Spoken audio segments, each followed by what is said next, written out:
Bismillahirrahmanirrahim. Pembahasan kita kali ini adalah tentang bomer jamak, yaitu yang berupa bomer nahnu atau domerna yang bermakna saya atau aku. Seringkali kita temukan, terutama ketika kita berdoa. Dalam doa tersebut seringkali kita menggunakan domerna atau domer nahnu. Padahal yang dimaksud di sana adalah bermakna saya.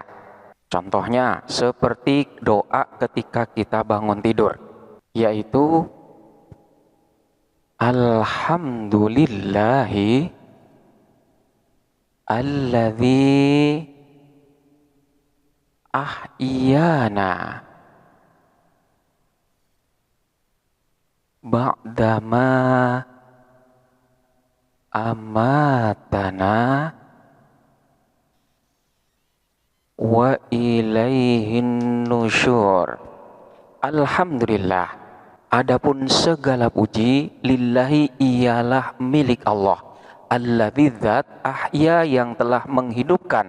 Siapa alladzi na kepada saya, ba'dama setelah amatana mematikan. Siapa alladzi na kepada saya, wa ilaihin nusyur, wa ilaihi dan kepadanya lah an-nusyur, adapun dibangkitkan kembali pada hari kiamat. Di sini kita perhatikan lafaz ahyana menggunakan domerna yang seharusnya domerna ini mengandung makna kami atau kita. Namun kenyataannya domerna ini dimaksudkan untuk makna saya, karena memang saya tidur sendiri kemudian saya berdoa semacam ini. Otomatis yang dimaksud dengan na di sini adalah bermakna saya. Demikian pula dengan berbagai macam doa, baik itu yang diajarkan di dalam Al-Quran ataupun hadis, ataupun doa yang diajarkan oleh para ulama. Banyak sekali menggunakan domerna ataupun domer nahnu yang dimaksudkan bermakna saya. Kenapa hal itu bisa terjadi? Padahal seharusnya na ini bermakna kami atau bermakna kita. Dalam hal ini, penggunaan domerna atau domer nahnu yang merupakan domer jamak di dalam doa, meskipun yang berdoa di sini adalah satu orang atau satu individu, adalah merupakan hal yang sangat umum di dalam literatur bahasa Arab klasik atau di dalam Al-Quran dan hadis, dan juga terdapat pula di dalam doa para ulama. Dalam hal ini terdapat beberapa alasan utama. Yang pertama adalah penggunaan domerna ataupun domer nahnu itu merupakan bentuk dari tawadhu, bentuk dari kerendahan hati. Dalam artian, ketika kita berdoa kemudian menggunakan domer ana yang bermakna aku atau saya, maka hal tersebut terkadang dianggap menunjukkan keakuan atau ketegasan terhadap diri sendiri. Bisa jadi hal tersebut condong kepada kesombongan.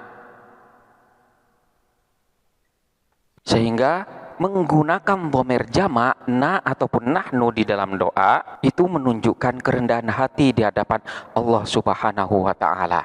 Sebagaimana ketika kita berdoa, Rabbana ighfir lana. Rabbana, wahai Tuhan kami, ighfir lana, mudah-mudahan mengampunin siapa engkau na kepada kami. Sekalipun maknanya itu adalah kami, namun yang dimaksudkan di sini adalah saya, karena memang yang berdoa ini adalah saya sendiri, saya pribadi, satu individu. Sehingga dalam hal ini seorang hamba tidak akan menonjolkan dirinya, tetapi meletakkan dirinya di antara para hamba-hamba Allah yang lain. Jadi kenapa harus menggunakan domerna atau domer nahnu? Hal itu dalam rangka untuk tawadhu, merendahkan diri di hadapan Allah Subhanahu wa taala. Ini tujuan yang pertama. Kemudian tujuan yang kedua adalah kenapa kita menggunakan dhamirna ataupun nahnu? Ini tujuannya adalah idkhalu al-muslimin fid du'a, yaitu memasukkan orang-orang muslim fid du'a, di dalam doa kita. Hal ini merupakan adab di dalam berdoa, yaitu dengan melibatkan kaum muslimin atau orang-orang yang seiman dengan kita. Dalam hal ini, Islam mendorong kepada umat muslim ketika berdoa itu memasukkan kaum muslimin, memasukkan orang-orang yang seiman dengan kita di dalam doa kita. Dengan demikian, maka kita akan mendoakan orang lain tanpa sepengetahuan orang lain yang kita doakan tersebut. Dan hal tersebut adalah merupakan amal yang sangat dianjurkan, sebagaimana yang terdapat di dalam hadis. Da'watul mar'il muslimi li akhihi bi dhahril ghaibi mustajabatun.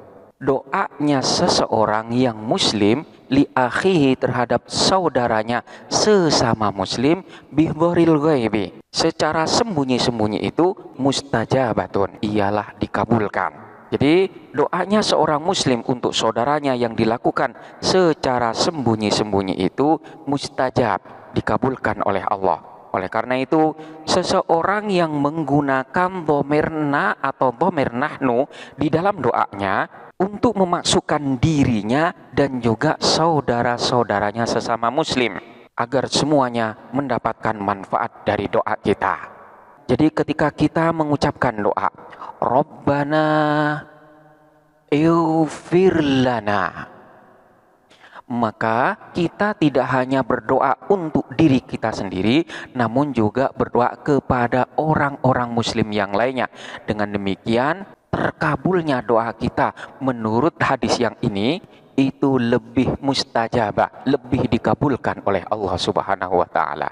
Karena memang kita tidak berdoa untuk diri kita sendiri, namun juga melibatkan kepada orang muslim yang lainnya.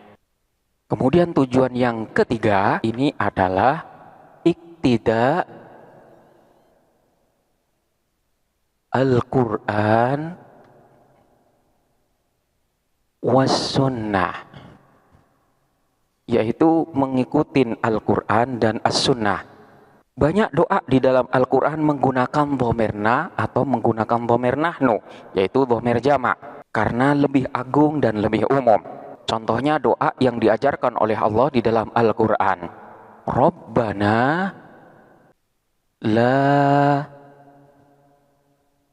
tu'akhidna in nasina au akhtana.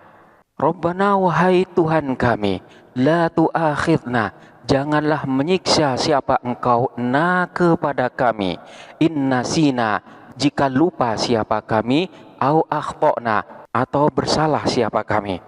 Atau doa yang lain yang seringkali kita baca, yaitu Rabbana atina fid dunya hasanah.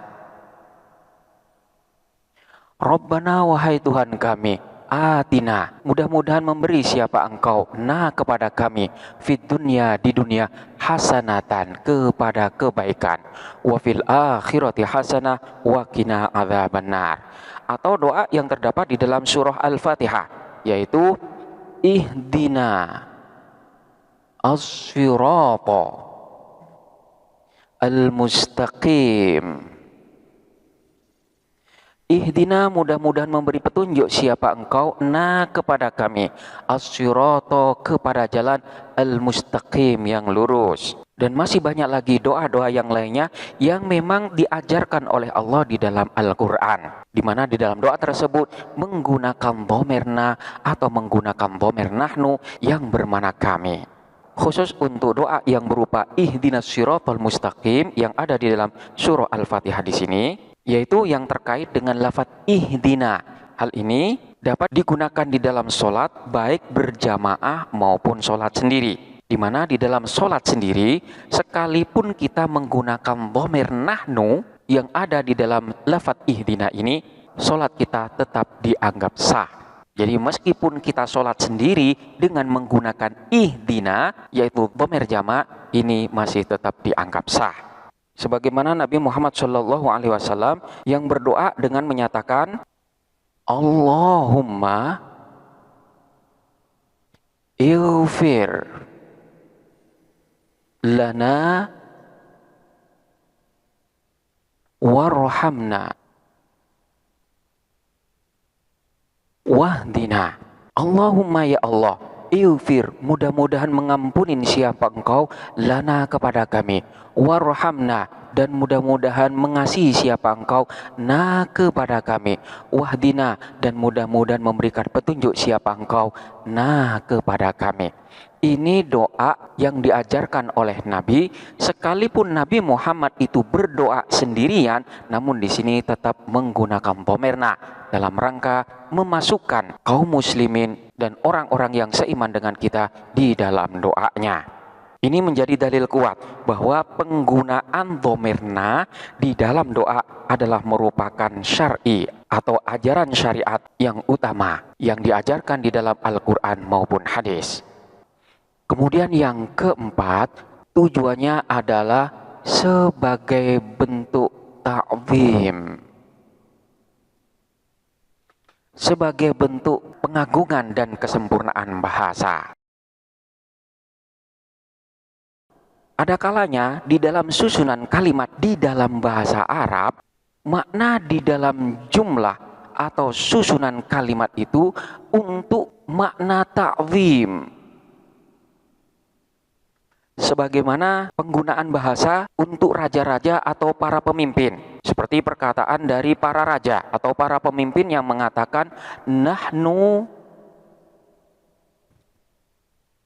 amarna, nahnu kami, amarna ialah telah memerintahkan siapa kami. Padahal di sini yang berkata adalah satu orang, yaitu satu raja.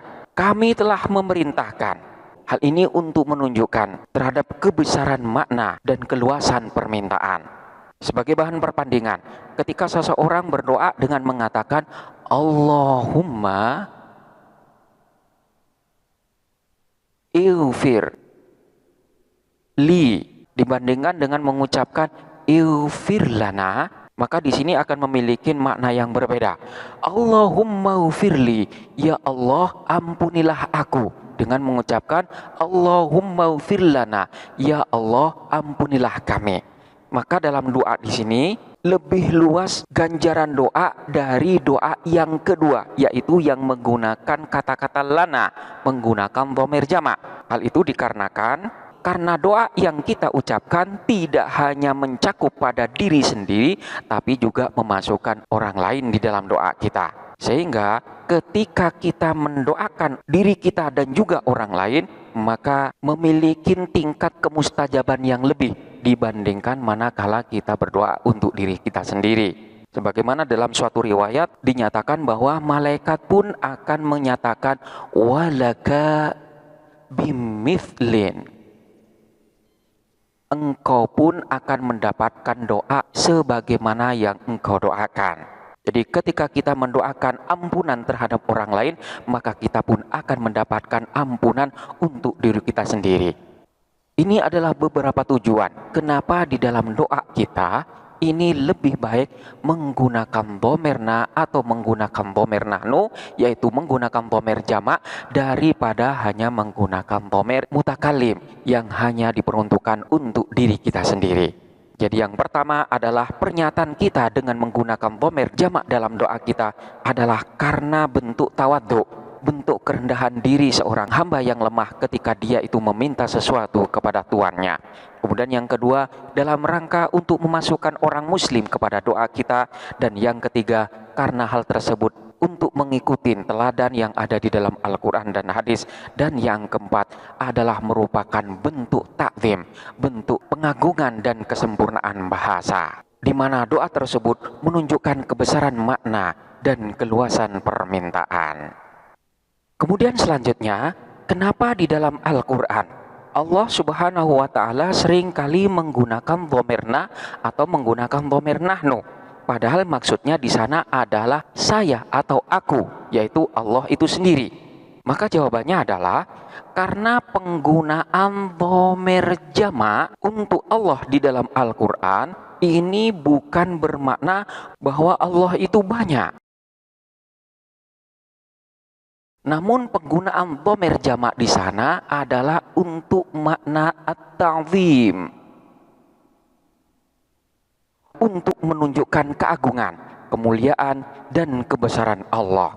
Hal ini di dalam ilmu balaghah disebut dengan sighatul jam'i lit-ta'zim, yaitu bentuk kalimat jamak untuk makna ta'zim, keagungan dan kebesaran serta kemuliaan Allah. Mari kita perhatikan yang terdapat di dalam Al-Quran. Inna nahnu nazzalna dzikra. Inna sesungguhnya kami Allah, nahnu kami Allah, nazzalna ialah telah menurunkan siapa kami Allah, adzikra kepada Al-Quran.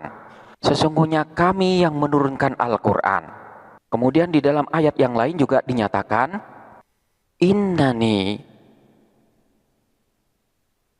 anallahu la ilaha illa ana. Innani sesungguhnya aku Allah, ana aku, Allahu ialah Allah. La ilaha tidak ada Tuhan illa ana melainkan aku. Begitu juga di dalam ayat yang lain dinyatakan, inni ana al-ghafuru ar-rahimu. Inni anal ghafurur rahim. Inni sesungguhnya aku Allah, ana aku, al-ghafuru ialah zat yang maha pengampun, ar-rahimu zat yang maha penyayang. Mengapa di dalam satu ayat Allah menggunakan dhamir nahnu dan kadang juga menggunakan dhamir mutakallim? Di sini menggunakan ya mutakallim dan juga menggunakan dhamir ana. Begitu juga di dalam ayat yang lain sama. Inni anal ghafurur rahim, yaitu menggunakan dhamir ana. Para ulama ahli tafsir memberikan penjelasan bahwa yang pertama, jikalau di dalam susunan tersebut konteksnya adalah tentang perbuatan besar, perbuatan yang agung, dengan menggunakan lafaz razaqa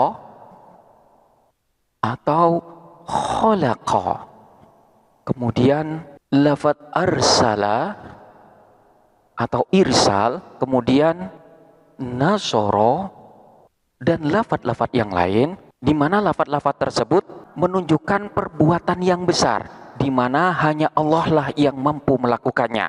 Maka dhamir yang digunakan itu adalah dhamir na atau dhamir nahnu. Sebagaimana tadi yang terdapat di dalam ayat Al-Quran, inna nahnu nazzalna dzikra.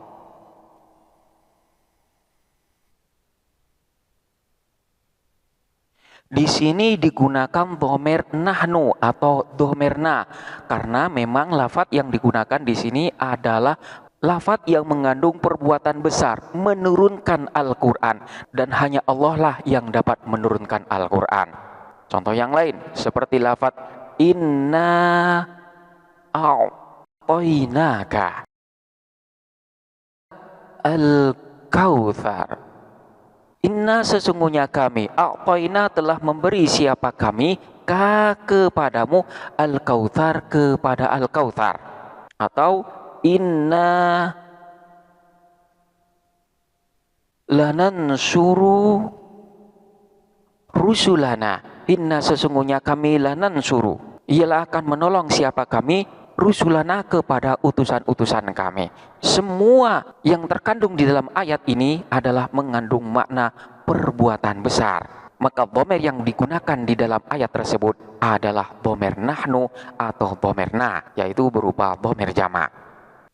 Kemudian yang selanjutnya, manakala konteks yang ada di dalam ayat tersebut adalah terkait dengan kedekatan.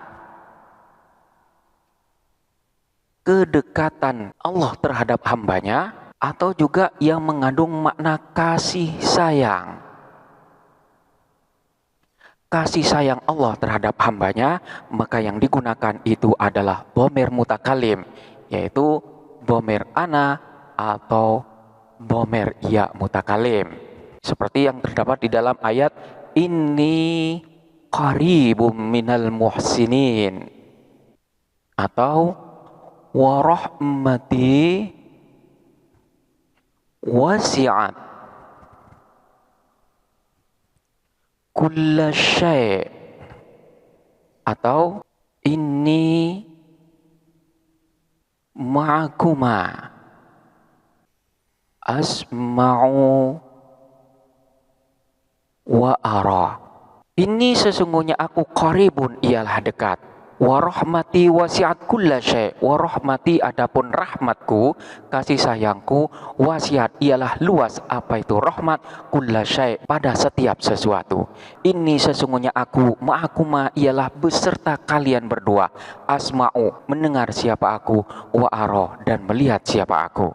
Semua ayat yang ada dalam contoh ini menunjukkan kedekatan Allah terhadap hambanya dan juga menunjukkan kasih sayang Allah terhadap hambanya.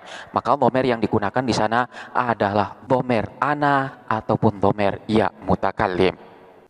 Di dalam tafsirnya, Imam Al-Qurtubi menyatakan, fa innahu yadhkuru nafsahu bilafdzil jam'i lit-ta'zimi wa bilafdzil ifradi lit-tauhidi. Allah menyebut dirinya dengan lafaz jamak untuk pengagungan dan dengan lafaz mufrad untuk makna penegasan tauhid. Dan juga Imam Ibnu Taimiyah di dalam kitabnya dinyatakan, nahnu min kalamillahi mukhtassun bihi walit ta'zimi la lit ta'addudi, bahwa dhamir nahnu atau dhamir jamak di dalam kalam Allah itu bukanlah untuk menunjukkan makna banyak, tetapi untuk pengagungan, bukan untuk menggandakan zatnya. Hal ini sama saja seperti seorang raja berkata, kami perintahkan. Padahal raja di sana adalah satu orang, bukan banyak orang. Hal itu untuk menunjukkan makna lit-ta'zim, untuk menunjukkan makna pengagungan. Atau di dalam surat resmi, seringkali dinyatakan, kami sampaikan, padahal yang menulis itu adalah satu orang. Jadi kesimpulannya adalah Allah itu esa di dalam zatnya dan tidak berbilangan. Namun menggunakan bentuk jamak adalah merupakan gaya bahasa pengagungan di dalam Al-Quran. Ini sama sekali tidak bertentangan dengan tauhid, tetapi justru memperkuatnya. Demikianlah beberapa penjelasan tentang penggunaan dhamir jamak, yaitu dhamir nahnu atau dhamir na, yang sepertinya digunakan tidak pada tempatnya. Namun sesungguhnya penggunaan dhamir tersebut memiliki tujuan yang lebih dalam dan keluasan di dalam makna. Selanjutnya silakan dipelajari dengan seksama dan sampai jumpa pada pembahasan berikutnya.